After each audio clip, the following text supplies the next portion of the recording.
Even though I'm about to, what was her saying? Even though I'm about to Tell say him how much I like him. No, you already did that. Oh, I in the already did story. that, Okay, right. even though he's about to say what he says to me. about to say the worst thing you could say to a girl. The worst thing you could say to a girl. I deeply, completely accept myself. Deeply and completely accept myself. And I accept him. And I accept him. Sort of. Sort of. Yeah, okay, I'll add that. I'm at least willing to understand. I am willing to understand. Okay. What he said. What he said. 4 heart pound. 4 heart pound. 4 heart pounding. 4 heart pounding. 4 heart pounding. 4 heart pounding. 4 heart pounding. Okay, that's better. Is it a 0 or? Well, I think it's a little up because I know what he's going to say. Okay, even though I know what he's going to say. Even though I know what he's going to say. That's the nice thing about these movies. You know what's going to happen. Right?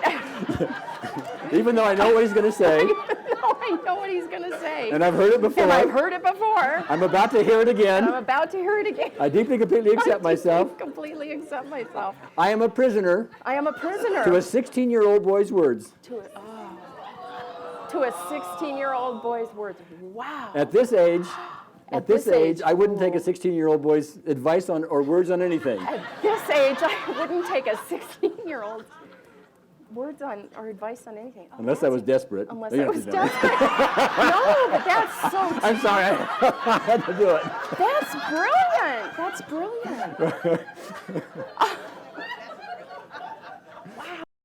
To tell the truth, even getting ready to come here, I was back and forth between excitement and like, oh my God, what am I doing? Mm-hmm. I mean, I really felt the intensity of just the vulnerability of when you do this, you're out there, somebody's not going to like it, you know, perhaps, well, that's absolutely et cetera, true. et cetera, I don't et cetera. care what you do, somebody's not going to like it. I don't care who you are, somebody's not going to like it.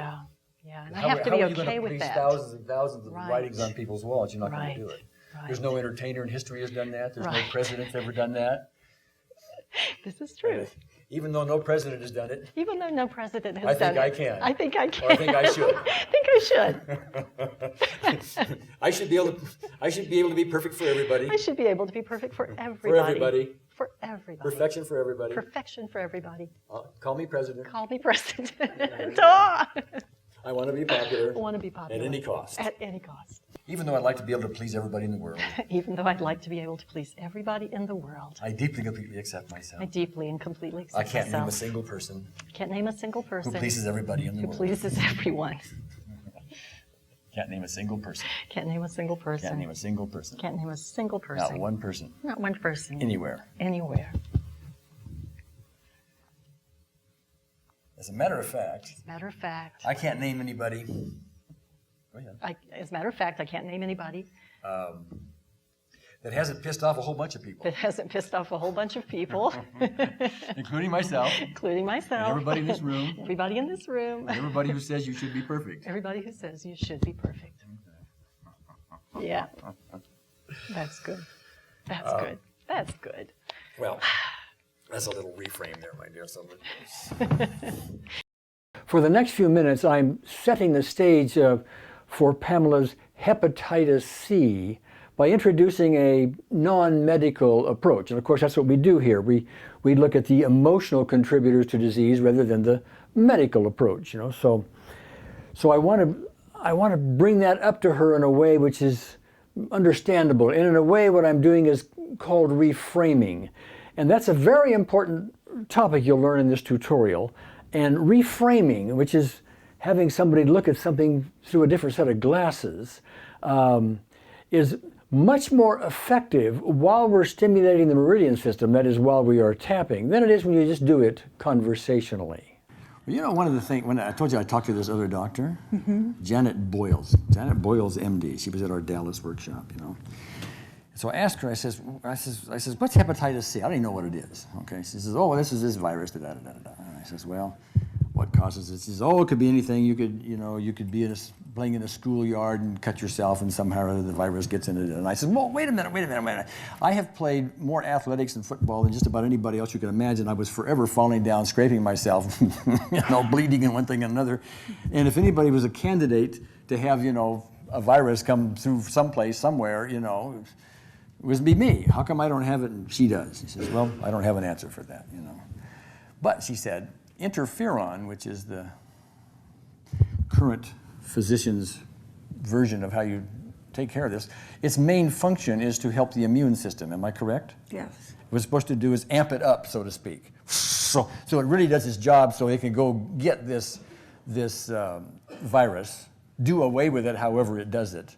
It's gone now, and now we don't need interferon anymore or any of that because we can revert back to a normal life and we have conquered this little virus thing. Mm-hmm. Did I say it right? Mm-hmm. That's what she was telling me. Okay. She also said to me, and I thought this was interesting, I'm going to pass it by you.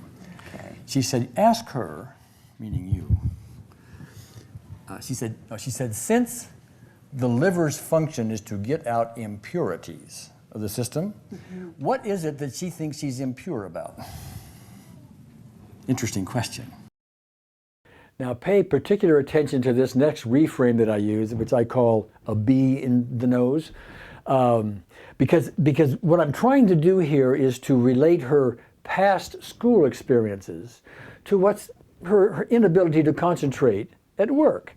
And I've been doing this and she's been going, yeah, okay. I mean, she's been agreeing with me, at least on an academic level. I'm not convinced yet that she's really got it at a gut level, so to speak, where it's really landed. So I want to take this reframe and use it and draw this parallel. Now, what happens here near the end of this is you will see that this really lands with her. In fact, I've taken the video and I've kind of edited a little bit so it kind of zooms in on her face when she finally gets it and she goes,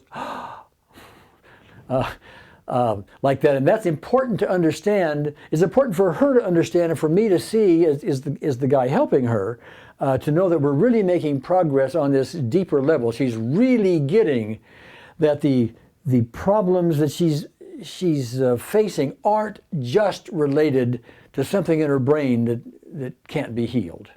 Okay, let me give you, this is a parallel I've used before, but I want to use it. I want to use it here. Let's say we have two students that are equally bright, and they have both studied for a test they're going to take, and they know it cold, both of them. Okay, and they sit down to take the test. The only difference is one of them has a bee in their nose, going bzz, bzz, bzz, bzz, bzz, bzz, bzz, bzz, bzz, bzz, okay? Which one is likely to complete the test better?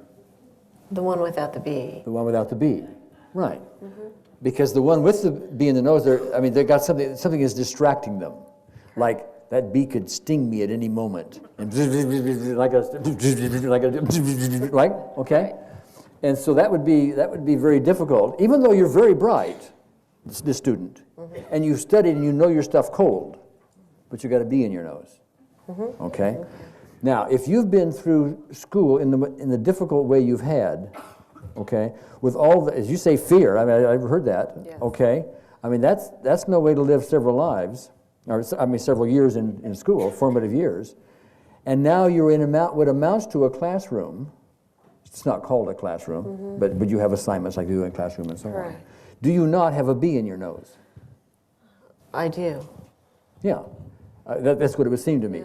Yes. And so this represents, God, I better do it right, or whatever that. I mean, I made that up. I don't know what your self-talk is, but if all of that is there, all those shoulds are there, just like they are in school. You have a bee in your nose, and that contributes to your inability to focus and so on.